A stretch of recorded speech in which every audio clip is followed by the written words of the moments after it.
Leaves of Grass by Walt Whitman, Book 35. Goodbye, my fancy. Sail out for good, Eidolon yacht. Heave the anchor short, raise the mainsail and jibe, steer forth, O little white-hulled sloop, now speed on really deep waters. I will not call it our concluding voyage, but outset and shore entrance to the truest, best, maturest. Depart, depart from solid earth, no more returning to these shores. Now on for aye our infinite free venture wending, spurning all yet tried ports, seas, horses, densities, gravitation. Sail out for good, Eidolon yacht of me. Lingering last drops. And whence and why came you? We know not whence, was the answer. We only know that we drift here with the rest, that we lingered and lagged, but were wafted at last, and are now here to make the passing shower's concluding drops. Goodbye, my fancy. Goodbye, my fancy. I had a word to say, but 'tis not quite the time. The best of any man's word or say is when its proper place arrives, and for its meaning I keep mine till the last. On the same, ye jocund twain. On the same, ye jocund twain. My life and recitative, containing birth, youth, mid-age years, fitful as motley tongues of flame, inseparably twined and merged in one, combining all. My single soul, aims, confirmations, failures, joys, nor single soul alone. I chant my nation's crucial stage, America's, haply humanity's, the trial great, the victory great. A strange enclaircissement of all the masses past, the eastern world, the ancient, medieval. Here from the wanderings, strayings, lessons, wars, defeats. Here at the west a voiced triumphant, justifying all. A gladsome pealing cry, a song for once of utmost pride and satisfaction. I chant from it the common bulk, the general average horde, the best sooner than the worst. And now I chant old age. My verses, written first for forenoon life and for the summers, autumns spread.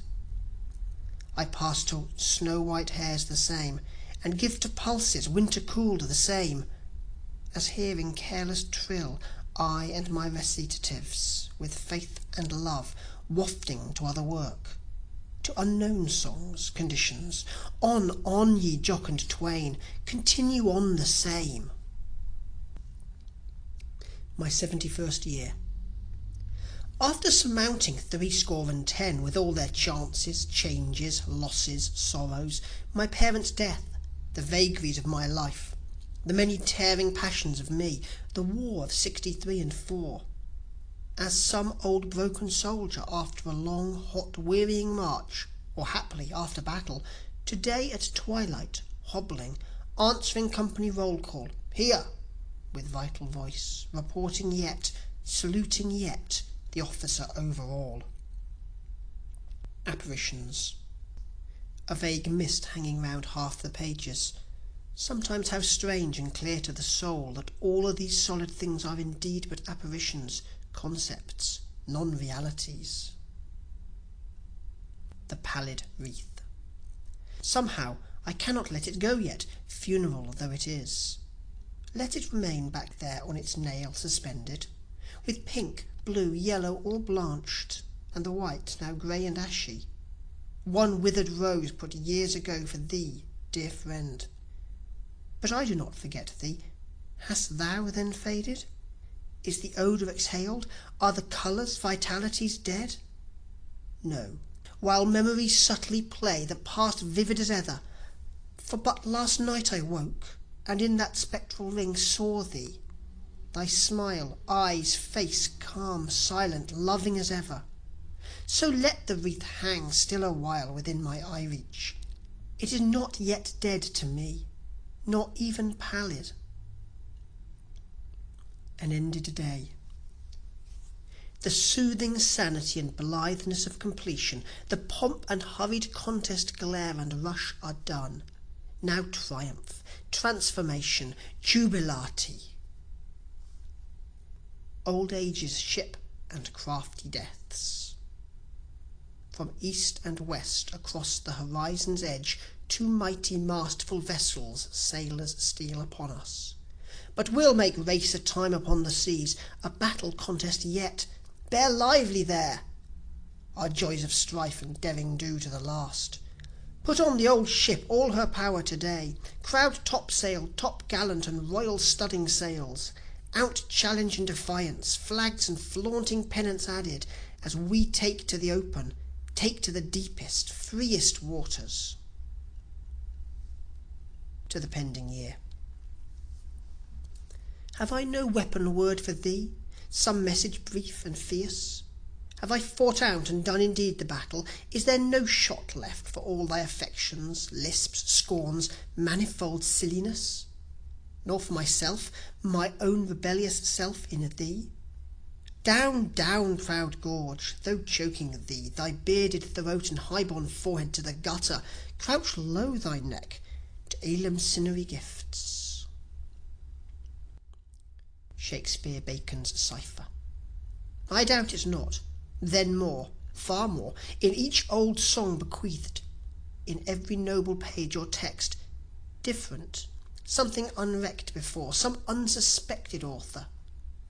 In every object, mountain, tree and star, in every birth and life, as part of each, evolved from each, meaning.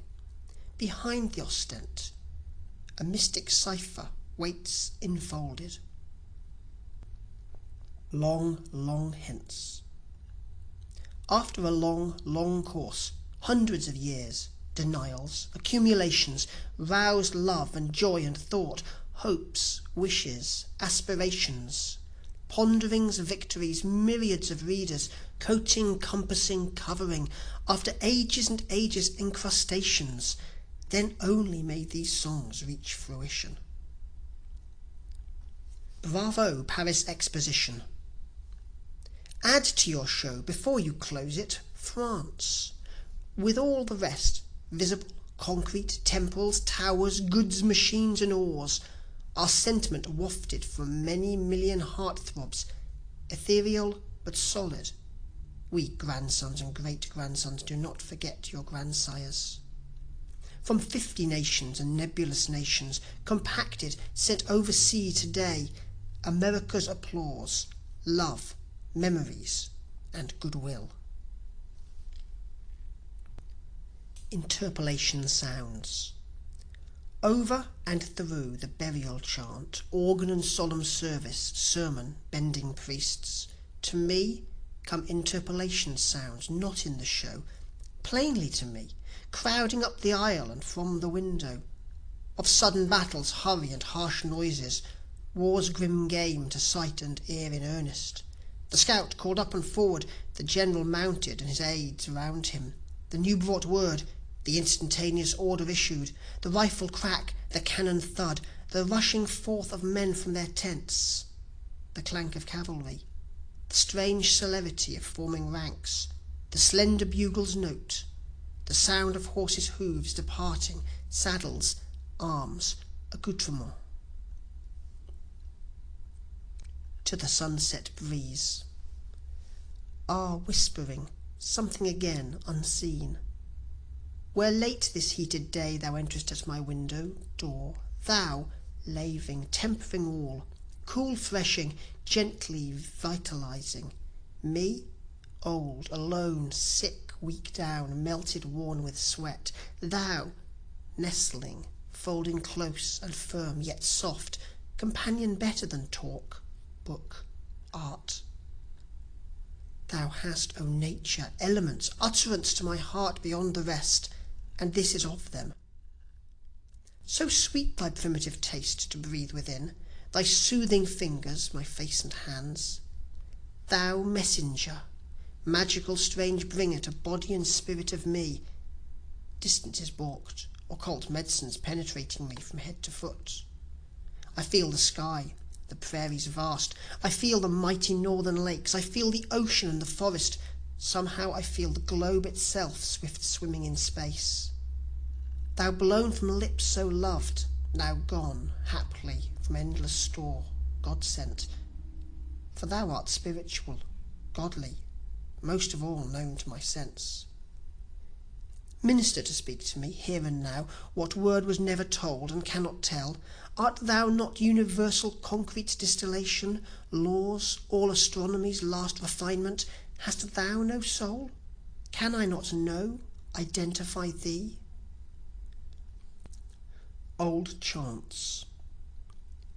An ancient song, reciting, ending, once gazing towards thee, mother of all, musing, seeking themes fitted for thee. Accept me, thou saidst, the elder ballads, and name for me before thou goest each ancient poet. Of many debts incalculable, haply our new world's chiefest debt is to old poems. Even so far back, preluding thee, America, old chants, Egyptian priests, and those of Ethiopia, the Hindu epics, the Grecian, Chinese, Persian, the biblic books and prophets, and deep idyls of the Nazarene, the Iliad, Odyssey, plots, doings, wanderings of Aeneas, Hesiod, Aeschylus, Sophocles, Merlin, Arthur, the Cid, Roland at Roncesvalles, the Nibelungen, the troubadour, minstrels, minnesingers, skalds, Chaucer, Dante, flocks of singing birds, the border minstrelry, the bygone ballads, feudal tales, essays, plays, Shakespeare, Schiller, Walter Scott, Tennyson, as some vast, wondrous, weird dream presences, the great shadowy groups gathering around, darting their mighty masterful eyes forward at thee, thou, with as now thy bending neck and head, with courteous hand and word ascending,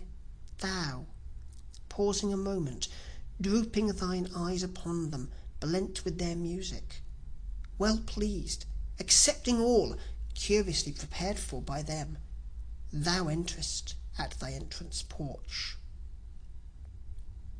A Christmas Greeting. Welcome, Brazilian brother, thy ample place is ready. A loving hand, a smile from the north, a sunny instant hall. Let the future care for itself, where it reveals its troubles, impedimentas, ours the present throw, the democratic aim, the acceptance and the faith.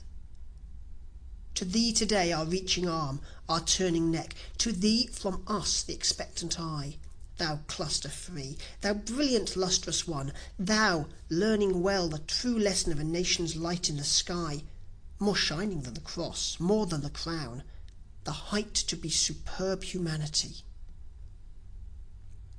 Sounds of the winter. Sounds of the winter too. Sunshine upon the mountains, many a distant strain, from cheery railroad train, from nearer field, barn, house, the whispering air, even the mute crops, garnered apples, corn, children's and women's tones, rhythm of many a farmer and a flail, an old man's garrulous lips among the rest. Think not we give out yet, forth from these snowy hairs we keep up yet the lilt. A Twilight Song. As I sit in twilight late alone by the flickering oak flame, musing on long past war scenes, of the countless buried unknown soldiers, of the vacant names, as unindented airs and seas, the unreturned, the brief truce after battle with grim burial squads and the deep filled trenches, of gathered from dead all America, north, south, east, west, whence they came up, from wooded Maine, New England's farms, from fertile Pennsylvania, Illinois, Ohio, from the measureless West, Virginia, the South, the Carolinas, Texas, even here in my room shadows and half-lights in the noiseless flickering flames, again I see the stalwart ranks on-filling, rising, I hear the rhythmic tramp of the armies. You million unwrit names all, you dark bequest from all your war. A special verse for you, a flash of duty long neglected, your mystic roll strangely gathered here. each name recalled by me from out the darkness and death's ashes, henceforth to be deep, deep within my heart recording for many future year. Your mystic roll entire of unknown names, or north or south, embalmed with love in this twilight song. When the full-grown poet came. When the full-grown poet came, out spake pleased nature, the round impassive globe with all its shows of day and night, saying, he is mine. But out spake too the soul of man, proud, jealous, and unreconciled, nay, he is mine alone. Then the full-grown poet stood between the two, and took each by the hand, and today and ever so stands, as blender, uniter, tightly holding hands which he will never release until he reconciles the two, and wholly and joyously blends them. OSCEOLA. When his hour for death had come, he slowly raised himself from the bed on the floor, drew on his war-dress, shirt, leggings, and girded the belt around his waist. Called for vermilion paint, his looking-glass was held before him, painted half his face and neck, his wrists and backhands, put the scalp-knife carefully in his belt, then, lying down, resting a moment, rose again, half-sitting, smiled, gave in silence his extended hand to each and all, sank faintly low to the floor, tightly grasping the tomahawk handle, fixed his look on wife and little children, the last. And here a line in memory of his name and death. A voice from death. A voice from death, solemn and strange in all his sweep and power, with sudden indescribable blow towns drowned, humanity by thousands slain, the vaunted work of thrift, goods, dwellings, forge, street, iron bridge, dashed pell-mell by the blow, yet ushered life continuing on. Amid the rushing, whirling, wild debris, a suffering woman saved, a baby safely born. Although I come unannounced, in horror and in pang, in pouring flood and fire and wholesale elemental crash, this voice so solemn, strange, I too am minister of deity. Yea, death, we bow our faces, veil our eyes to thee, we mourn the old, the young untimely drawn to thee, the fair, the strong, the good, the capable, the household wrecked, the husband and the wife, the engulfed forger in his forge, the corpses in the whelming waters and the mud, the gathered thousands to their funeral mounds, and thousands never found or gathered. Then after burying, mourning the dead, faithful to them, found or unfound, forgetting not, bearing the past, he a new musing, a day, a passing moment or an hour, America itself bends low, silent, resigned, submissive. War, death, cataclysm like this, America, take deep to thy proud, prosperous heart. E'en as I chant, lo, out of death and out of ooze and slime the blossoms rapidly blooming, sympathy, help, love, from west and east, from south and north and over sea, its hot-spurred hearts and hands humanity to human aid moves on, and from within a thought and lesson yet. Thou ever-darting globe, through space and air, thou waters that encompass us, thou that in all the life and death of us, in action or in sleep, thou laws invisible that permeate them and all, thou that in all and over all and through and under all incessant, thou the vital universal giant force resistless, sleepless, calm, holding humanity as in thy open hand, as some ephemeral toy, how ill to e'er forget thee. For I too have forgotten, wrapped in these little potencies of progress, politics, culture, wealth, invention, civilization, have lost my recognition of your silent ever-swaying power, ye mighty elemental throes, in which and upon which we float, and every one of us is void. A Persian lesson. For his overarching and last lesson the grey-beard Sufi, in the fresh scent of the morning in the open air, on the slope of a teeming Persian rose garden, under an ancient chestnut tree wide-spreading its branches, spoke to the young priests and students. Finally, my children, to envelop each word, each part of the rest, Allah is all, immanent in every life and object, maybe at many and many a more removes, yet Allah is there. Has the astray wandered far? Is the reason why strangely hidden? Would you sound below the restless ocean of the entire world? Would you know the dissatisfaction, the urge and spur of every life, the something never stilled, never entirely gone, the invisible need of every seed? It is the central urge in every atom, often unconscious, often evil, downfallen, to return to its divine source and origin, however distant, latent the same in subject and in object, without one exception. The commonplace. The commonplace, I sing. How cheap is health, how cheap nobility, abstinence, no falsehood, no gluttony, lust. The open air, I sing, freedom, toleration. Take here the mainest lesson, less from books, less from the schools. The common day and night, the common earth and waters, your farm, your work, trade, occupation, the democratic wisdom underneath, like solid ground for all. The rounded catalogue divine complete. The devilish and the dark, the dying and diseased, the countless 1920ths, low and evil, crude and savage, the crazed, prisoners in jail, the horrible, rank, malignant, venom and filth, serpents, the ravenous sharks, liars, the dissolute. What is the part the wicked and the loathsome bear within earth's orbic scheme? Newts, crawling things in slime and mud, poisons, the barren soil, the evil men, the slag and hideous rot. Mirages. More experiences and sights, stranger than you'd think for. Times again, now mostly just after sunrise or before sunset. Sometimes in spring, oftener in autumn, perfectly clear weather, in plain sight. Camps, far or near, the crowded streets of cities and the shop fronts.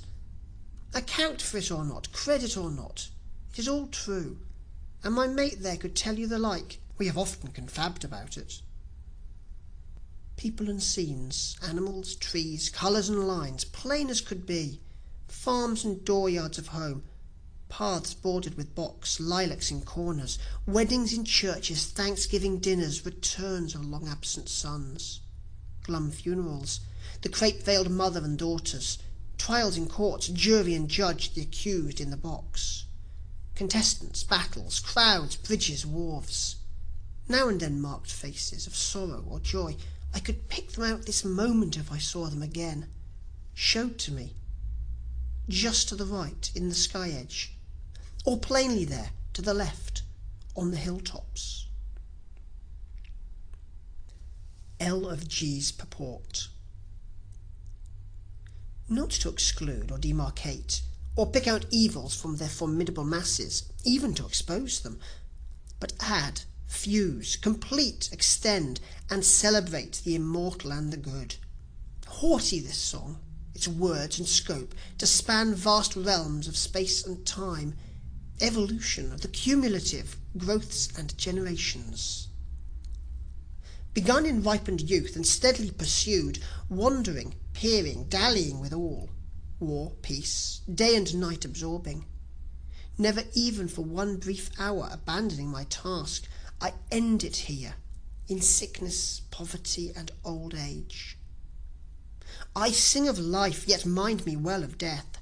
Today shadowy death dogs my steps, my seated shape, and has for years, draws sometimes close to me, as face to face. The unexpressed. How dare one say it? After the cycles, poems, singers, plays, Vaunted Ionas, Indias, Homer, Shakespeare, the long, long time's thick dotted roads, areas. The shining clusters and the milky ways of stars, nature's pulses reaped. All retrospective passions, heroes, war, love, adoration, all ages' plummets dropped to their utmost depths. All human lives, throats, wishes, brains, all experiences utterance. After the countless songs, all long or short, all tongues, all lands, still something not yet told in poesy's voice or print, something lacking. Who knows? The best yet unexpressed and lacking. Grand is the scene. Grand is the scene, the light to me. Grand are the sky and stars. Grand is the earth, and grand are lasting time and space. And grand are their laws, so multiform, puzzling, evolutionary. But grander far the unseen soul of me, comprehending, endowing all these, lighting the light, the sky and stars, delving the earth, sailing the sea. What were all those indeed without thee, unseen soul? Of what amount without thee? More evolutionary, vast, puzzling, O my soul, more multiform far, more lasting thou than they. Unseen buds. Unseen buds, infinite, hidden well under the snow and ice, under the darkness, in every square or cubic inch, germinal, exquisite, in delicate lace, microscopic, unborn, like babes in wombs, latent, folded, compact, sleeping, billions of billions and trillions of them waiting, on earth and in the sea, the universe, the stars there in the heavens, urging slowly, surely forward, forming endless, and waiting evermore, forevermore behind. Goodbye, my fancy. Goodbye, my fancy. Farewell, dear mate, dear love. I'm going away, I know not where, or to what fortune, or whether I may ever see you again. So goodbye, my fancy. Now for my last. Let me look back a moment. The slower, fainter ticking of the clock is in me. Exit, nightfall, and sooner the heart thud stopping. Long have we lived, joyed, caressed together. Delightful now separation. Goodbye, my fancy. Yet let me not be too hasty. Long indeed have we lived, slept, filtered, become really blended into one. Then if we die together. Yes, we'll remain one. If we go anywhere, we'll go together to meet what happens. Maybe we'll be better off and blither and learn something. Maybe it is yourself now really ushering me to the true songs. Who knows? Maybe it is you the mortal knob is really undoing, turning. So now, finally, goodbye and hail, my fancy. End of Leaves of Grass.